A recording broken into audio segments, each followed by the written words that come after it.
India voice, आपकी सोच, आपकी आवाज।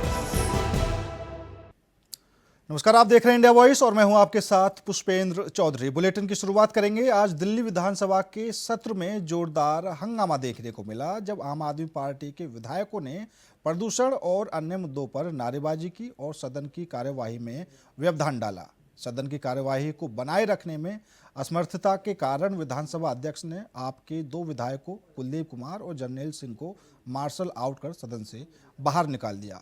हंगामे की पृष्ठभूमि में दिल्ली में वायु प्रदूषण, सरकारी नीतियों पर कड़ी आलोचना और विपक्ष सरकार के बीच शब्द युक्त बहस शामिल थी। कार्यक्रम को लेकर चर्चा के बीच में जिस तरह से आतिशी जी जो कि नेता विपक्ष भी हैं शब्दों का इस्तेमाल किया वो स्तब्ध करने वाले शब्द हैं।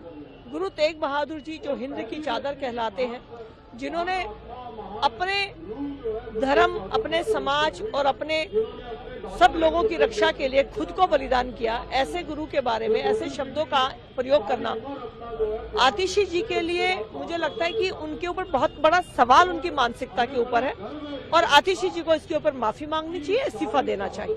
दिल्ली विधानसभा के अंदर जिस तरह विपक्ष की नेता, आम आदमी पार्टी की नेता आतिशी ने जो बयान गुरुओं के अपमानजनक टिप्पणियां की वो बिल्कुल माफी के लायक नहीं है। और जिस तरह की बातें आम आदमी पार्टी की नेता कर रहे हैं, जो सत्ता जब उनकी चली गई, कुर्सी चली गई, तो जो बौखलाहट उनके बातों में दिख रही है वो बहुत ही गैर जिम्मेदाराना है।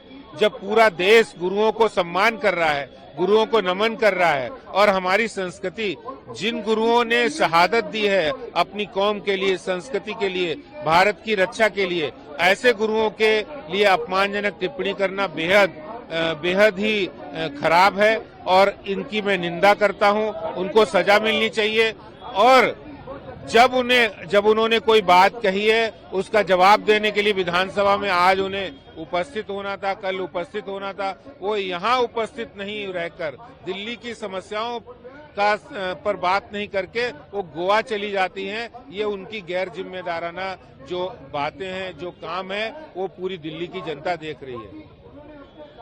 तथाकथित स्वघोषित तथाकथित केजरीवाल मॉडल ऑफ गवर्नेंस का फेलियर फिर सामने आया है।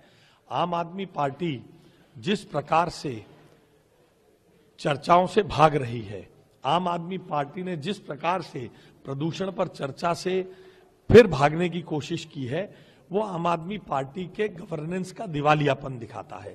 पहले आम आदमी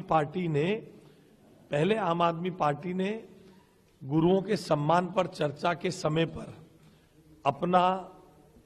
अपना फेलियर और अपना नकारापन दिखाया, अपना घटिया चरित्र दिखाया। और अब आज जब सदन में प्रदूषण पर और दिल्ली के महत्वपूर्ण विषयों पर चर्चा हो रही है तो उन्हें जवाब ना देना पड़े, प्रदूषण पर उन्हें हिसाब ना देना पड़े, प्रदूषण पर उन्हें एक्सपोजर को झेलना ना पड़े। जिस तथाकथित केजरीवाल मॉडल ऑफ गवर्नेंस का वो गाल बजा कर गुणगान करते हैं, उसकी पोल खुलते हुए देख नहीं सकते, इसलिए फिर सदन छोड़ के भाग रहे हैं। दिल्ली विधानसभा के सत्र में मैडम आतिशी ने गुरु तेग बहादुर जी का अपमान किया है। आज हम इसलिए आए हैं कि वो इस्तीफा दें, केजरीवाल से डिमांड कर रहे हैं। और हमारी बात यह है कि गुरु तेग बहादुर जी का बलिदान जो है हिंदुओं के लिए हुआ था। जब मुगल शासक हिंदुओं को प्रताड़ित कर रहे थे, धर्म परिवर्तन करा रहे थे, मार रहे थे, उस समय सिखों ने हिंदुओं के लिए काम किया था। एक तरफ भारतीय जनता पार्टी दिल्ली प्रदेश की सरकार, रेखा गुप्ता की सरकार 350वां उनके शहीदी दिवस मनाता है और दूसरी तरफ उनका अपमान किया जाता है। आम आदमी पार्टी के द्वारा बर्दाश्त नहीं है। हमारे आज उनका इस्तीफा लेने की मांग के लिए आए हैं। लेकिन मेरा ये कहना है, जब सिख कौम तब माफ करती है, वरना उसको माफ जिंदगी भर तक नहीं करेगी। वो या तो 11 बार जाकर दरबार साहिब अमृतसर में नाक रगड़े, जूते पॉलिश करे और उसके साथ साथ बर्तन धोए, उसके बाद सिख कौम ये तय करेगी इसको माफ करना है नहीं करना। इनको तुरंत इस्तीफा देने से पहले वहां जाना चाहिए और माफी मांगनी चाहिए। लगातार दिल्ली के जो मुद्दे हैं, चाहे गंदे पानी से समस्या हो, चाहे लॉ एंड ऑर्डर की समस्या हो, चाहे रैन बसेरे में अवस्था की समस्या हो, चाहे ठंड से 50 ज्यादा लोगों की मौत की समस्या हो, यमुना की समस्या हो, प्रदूषण से मर रहे लोगों की समस्या हो, इससे बचने के लिए भारतीय जनता पार्टी ने एक फर्जी वीडियो बनाया जिसमें गुरु साहब का नाम घसीटा ताकि मुद्दे पर चर्चा न हो पाए, फिर खुद हाउस एडजॉर्न कराया। ये कपिल मिश्रा जी ने ट्वीट किया, गलत ट्रांसक्रिप्ट लिखा, हम उसकी सत्ता कैंसिल करने की मांग कर रहे हैं, रद्द करने की मांग कर रहे हैं। और जिन जिन विधायकों ने झूठ फैलाया है उन पे 6 महीने का सस्पेंशन हो, उसकी हम मांग कर रहे हैं। दिल्ली में आज तृणमूल कांग्रेस के सांसदों ने केंद्रीय गृह मंत्रालय के सामने ईडी की छापेमारी के खिलाफ जबरदस्त विरोध प्रदर्शन किया। वे नारेबाजी करते हुए आरोप लगा रहे थे कि अधिकारी राजनीतिक एजेंसियों का दुरुपयोग कर रहे हैं। प्रदर्शन के दौरान वरिष्ठ सांसद महुआ मोइत्रा और डेरेक ओब्रायन समेत 8 टीएमसी सांसदों को दिल्ली पुलिस ने हिरासत में ले लिया और पार्लियामेंट स्ट्रीट थाना ले जाया गया। पुलिस का कहना है कि वहां विरोध प्रदर्शन की अनुमति नहीं थी, इसलिए उन्हें हटाया गया। सांसदों ने दावा किया कि वे शांतिपूर्ण तरीके से अपना विरोध दर्ज कर रहे थे, लेकिन पुलिस ने उन्हें मजबूरन वैन में बैठाकर हिरासत में लिया। देकर इजाजत लेकर नहीं किया। दिल्ली में सब लोग धरना प्रदर्शन करता है जंतर मंतर में, दिल्ली पुलिस के पास पिटीशन देकर कर सकता है, लेकिन अचानक चला जाएगा। कर्तव्य जो वहाँ हमारा कर्तव्य भवन है वहाँ चला जाएगा। इट इज सेंसिटिव प्लेस, वहाँ सब समय धारा 163 लगा हुआ है, उसमें कार्रवाई दिल्ली पुलिस किया। वहाँ तो राजीव कुमार भी नहीं है, मनोज वर्मा भी नहीं है, वहाँ दिल्ली पुलिस है, तो कानूनी मुताबिक कार्रवाई किया। और आपका हल्ला बल करना चाहिए तो इजाजत लेकर जंतर मंतर। लखनऊ के केजीएमयू में अवैध धर्मांतरण से जुड़े मामले में विशाखा कमेटी ने रेजिडेंट डॉक्टर रमीज के खिलाफ कड़ी कार्रवाई की सिफारिश की है। केजीएमयू ने स्पष्ट किया कि कमेटी ने धर्मांतरण नहीं बल्कि महिला डॉक्टर के शारीरिक और मानसिक शोषण की जांच की है। आरोप है कि डॉक्टर रमीज ने महिला रेजिडेंट पर धर्मांतरण का दबाव बनाया। इस मामले में एफआईआर दर्ज है और डॉक्टर रमीज को निलंबित किया जा चुका है। वे फिलहाल फरार हैं, जिन पर 50,000 रुपये का इनाम भी घोषित है। उनके माता पिता गिरफ्तार हैं और संपत्ति कुर्क हो चुकी है। विश्वविद्यालय ने फैक्ट फाइंडिंग कमेटी गठित की है। धर्मांतरण का मामला लेकर जिस तरह से नई नई परतें अब खुल रही हैं, वही हमारे साथ बात करने के लिए डॉक्टर अमित अग्रवाल मौजूद हैं। आज विशाखा कमेटी की जो प्रेस कॉन्फ्रेंस हुई है, सर प्रेस कॉन्फ्रेंस में तथ्यों को रखा गया, क्या चीज कमेटी के सामने निकल के आई थी? विशाखा समिति के सामने यही निकल के आया कि जो लड़की ने शिकायत करी है वो प्रथम दृष्टया सही है सब चीजें। उसने कहा था कि लड़के ने हमारा फिजिकल, वर्बल और इमोशनल अब्यूज किया, तो वो प्रथम दृष्टया विशाखा समिति के सदस्यों ने सत्य पाया है। सर जब ये मामला धर्मांतरण का सामने आया था उसके बाद में यूनिवर्सिटी ने क्या कार्रवाई की? और देखिए रमीज जो है अब तक के फरार है, तो उससे आप लोग ने कांटेक्ट करने की कोशिश की होगी, क्या बयान उसके दर्ज हुए? देखिए मानक प्रक्रिया के अंतर्गत जब भी कोई इस तरह की शिकायत आती है तो जो परपिट्रेटर होता है उसको सस्पेंड करते ही हैं हम लोग, जिससे कि जांच प्रभावित ना हो। तो डॉक्टर रमीज सस्पेंडेड चल रहा है और विशाखा समिति जिस दिन गठित हुई थी उसी दिन उसने अपना बयान दिया था और उसने इस बात से इनकार किया था कि उसका निकाह हो गया। लेकिन बाद में क्योंकि हम लोग प्रशासन के संपर्क में रहते हैं और हम लोग को भी सूचना मिली कि ये झूठ बोला है इसने, निकाह उसका हो चुका था। और हमारी समिति के सदस्यों ने यह भी पाया कि जो डॉक्टर रमीज ने इस लड़की के साथ हैरेसमेंट, फिजिकल, इमोशनल और वर्बल अब्यूज या हैरेसमेंट किया है। उसके आधार पे स्ट्रिक्ट एक्शन लेने के प्रक्रिया में हम लोगों ने डीजीएमई को एक स्ट्रॉन्ग लेटर लिखा है जो आज संभवतः आज उन तक पहुंच जाएगा, जिससे कि इस लड़के का दाखिला निरस्त हो जाए। सर डॉक्टर मोनिका ने जिस तरह से बताया तमाम तथ्य मिले हैं, लेकिन ये भी बताया जा रहा है कि 20 महीने पहले से वो यहाँ प्रैक्टिस कर रहा था और उसने 10 महीने पहले शादी की। क्या उसकी जानकारी पूरे कैंपस में या किसी सीनियर डॉक्टर को नहीं थी? क्योंकि डॉक्टर जब भी शादी करते हैं तो अपने बेचमेंट को या तमाम लोगों को बुलाते हैं, क्या ऐसा कुछ नहीं? ऐसा कुछ भी नहीं था। जब इसका यहाँ पे दाखिला हुआ उस समय ये विवाहित नहीं था, ऐसा इसने रिकॉर्ड पे लेके आया। और 2025 फरवरी में इसका निकाह हुआ है, जो कि बाद में जांच में पता लगा।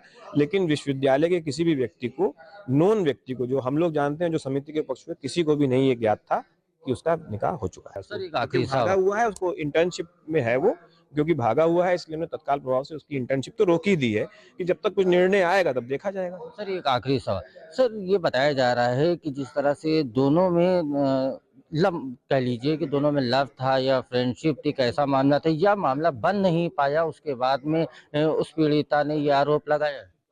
देखिए, ये बात तो स्पष्ट हो रही है कि जुलाई से वो लोग आपस में संपर्क में थे, उनके बीच संबंध था। किस स्तर का था ये कह पाना इमोशनली बहुत दुष्कर है, लेकिन जब उसको लड़की को ये पता लगा कि इनका निकाह हो चुका है तो वो अलग होना चाहती थी। ऐसा अलग अलग वक्तव्यों से सामने आया है। अब क्या कारण रहा कि उसके बाद भी 1 महीने तक ये विषय चलता रहा, ये सब इमोशनल इश्यूज होते हैं। तो क्या किसका क्या व्यवस्था थी ये बता पाना बड़ा दुष्कर है।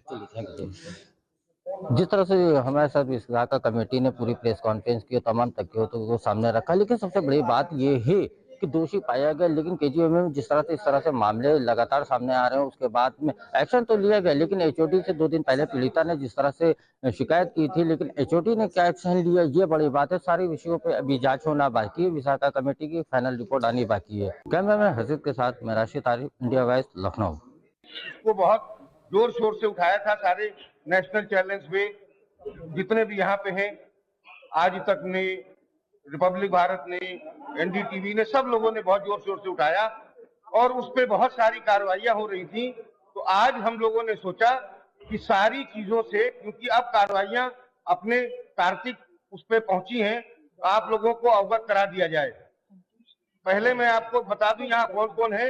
मैडम वाइस चांसलर हैं जो इस सारी समिति की अध्यक्ष हैं। उसके बाद डॉक्टर मोनिका जी हैं जो विशाखा कमेटी बनी उसकी अध्यक्ष हैं। ये एक तो ये I am not aware of this.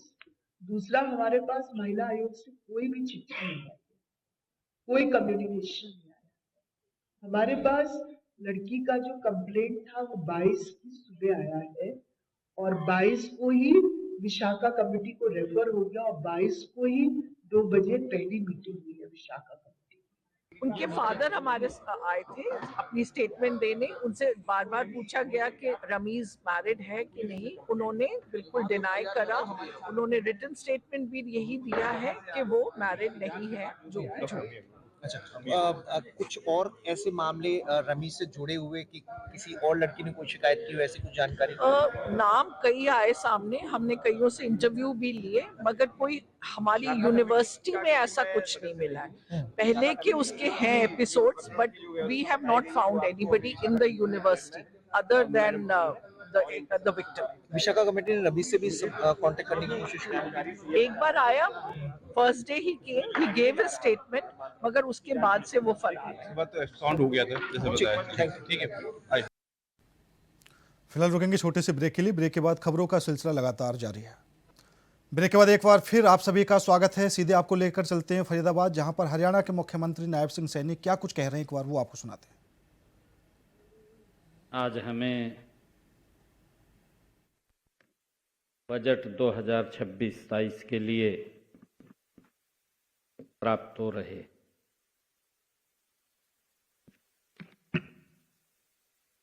आज इस अवसर पर हमारे industry minister Rao Narveer Singh ji,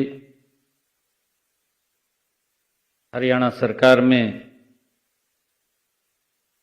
ULB cabinet मंत्री विपुल गोयल जी, स्टेट मिनिस्टर राजेश नागर जी, हमारे विधायक बल्लभगढ़ मूलचंद शर्मा जी, एनआईटी से हमारे विधायक सतीश फागना जी, बड़खल से हमारे विधायक दिनेश अदलखा जी, फरीदाबाद से हमारी mayor Shrimati Praveen Batra Joshi ji, Vijay Lohiya ji, chief principal secretary Rajesh Khullar ji, हमारे सेक्रेटरी इंडस्ट्री अमित अग्रवाल जी, हमारे एमडी एचएसएडीसी आदित्य दैया जी, राज नेहरू जी और उपस्थित सभी सम्मानित प्रतिनिधिगण, सर्वप्रथम आज मैं पूजनीय नाहर सिंह जी का आज बलिदान दिवस है। आप सबको मैं आप सब की तरफ से उनको सत सत नमन करता हूं, प्रणाम करता हूं, क्योंकि ऐतिहासिक नगरी फरीदाबाद, जिसमें हमारे महापुरुष महाराजा नाहर सिंह जैसा महान व्यक्तित्व यहां हुआ है। साथियों, मैं आप सबको 2026 के आगमन नव वर्ष की भी हार्दिक बधाई देता हूं, आप सबको शुभकामनाएं देता हूं। और साथ ही इस बजट पूर्व परामर्श में आपने हिस्सा लिया है, इतनी भारी संख्या में आप लोग आए हैं। मैं आपका भी बहुत बहुत स्वागत करता हूं, आप सबका धन्यवाद करता हूं, आप सबका अभिनंदन करता हूं। यह मेरे लिए अत्यंत प्रसन्नता का भी विषय है कि आज हम एक बार फिर सहभागी लोकतंत्र और सहभागी शासन की भावना को साकार करते हुए आज फिर एक मंच पर हम एकत्र हैं। मैं आप सबका बहुत बहुत धन्यवाद करता हूं। साथियों, हमारे ग्रामीण समाज में एक पुरानी लेकिन बहुत, अगर उसको देखें, क्योंकि हमारे जो बुजुर्ग अगर कोई बात बोलते हैं तो उसका कोई अर्थ होता है, उसका कोई इस प्रकार का तंत्र निकलता है कि जिससे हमें प्रेरणा मिलती है। एक कहावत है, मुझे ध्यान आ रहा है, कि जो बात चौपाल पर बैठ करके तय की जाती है वही टिकाऊ होती है, ये कहावत है। साथियों, यह भी उतना ही सत्य है कि साझा प्रयास से ही बड़ा लक्ष्य हासिल होता है। यह हमारे लिए बहुत ही खुशी की बात, और इसी सोच और विश्वास के साथ यह बजट पूर्व परामर्श यहां हम एकत्र आए हैं ताकि आप और हम मिलकर के प्रदेश के विकास को और गति से हम आगे बढ़ा सकें।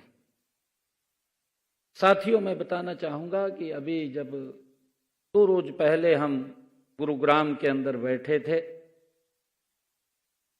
तो उससे पहले हमने एक दिन पहले हरियाणा का विजन डॉक्यूमेंट 2047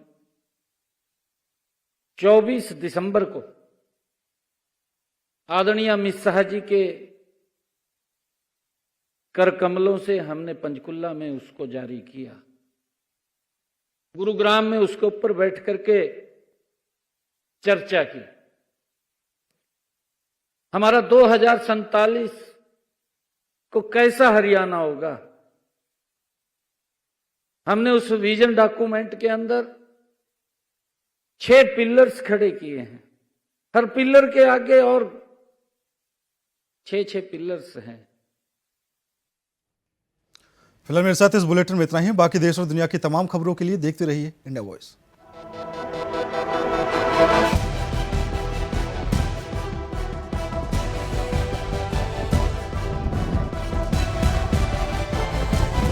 इंडिया वॉइस, आपकी सोच, आपकी आवाज।